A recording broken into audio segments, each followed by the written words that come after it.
righty, here here's another one. So when you go to reach with your bridle hand, your legs, everything, so right leg is back and we're going to the right. A lot of the times, he's getting a little better now, but he would really over brake at his pole and get, kind of doing it right there, get way deep behind the vertical and try to drop his head. So what's going on there is the feel of my body, my hips, my bridle hand, my reins, all of it. It's not really going to his legs as clean as it needs to be. That's why he's ducking behind the bit instead of unbracing his legs and just coming around. When I say unbracing his legs, I particularly mean the hind end. So when we go to, see if I can stand him up a little here. When we go to reach to bring him to the right, my right leg's gonna come back and we wanna see there, see that big lateral hip movement? Now we'll go to reach like we're gonna turn to the left, our left leg comes back and we're there. See that real direct lateral hip swing? He is severely lacking that. And that's what's making him drop his shoulder every time we come around to the right here.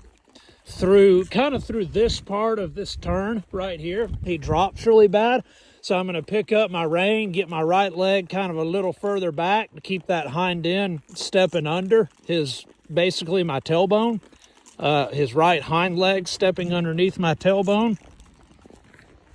And every time you see my bridle hand come out of center, my legs are scissoring as well. So I'm off to the right a little bit here with my bridle hand. So my right leg is back. My left leg is just in him right where it naturally hangs. But you noticed it's been really long time since he's went into a jig now. Now that might change if I get him on a bigger circle or, God forbid, try to do a straightaway, especially towards home.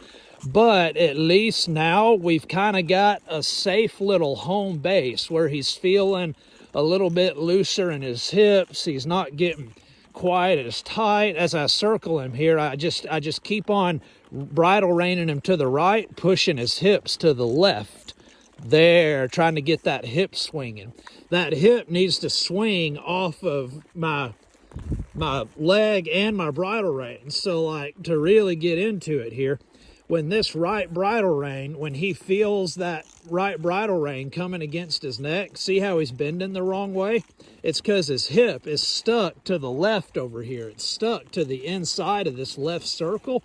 So I'm gonna reach back with that there. See how reaching back with that leg causes the bend? It's because the bend comes from the placement of the inside hock. Reach back with that leg. Just trying to get a little bit more hip swing here. There, so you're just trying to get him to walk around where he feels like a wheelbarrow would steer, and trying to get it to where my reins actually causes his hip to unbrace. So trying to work towards to where all it takes is this hand coming over to the right, and that automatically, without needing leg, there, see there? There, it causes some hip drift.